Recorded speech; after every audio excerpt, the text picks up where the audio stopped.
I'm extremely curious and I want to understand and explore as much as possible, and that's why I came to Bosnia.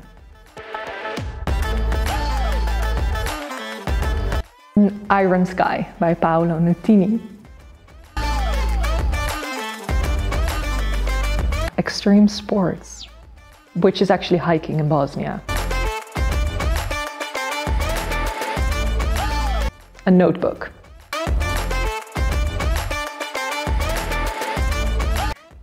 That everyone has a different perspective on this world, and it's about understanding where they come from.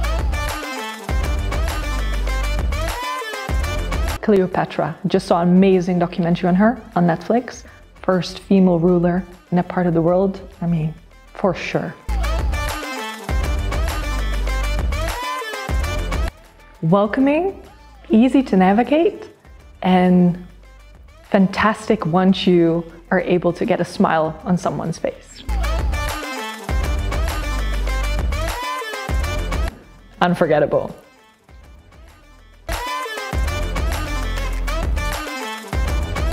I would say the moment that people trust you enough to tell you their story.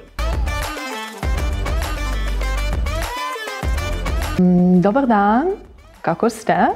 Doviđenja, prijatno. It's tricky, this language. Very tricky.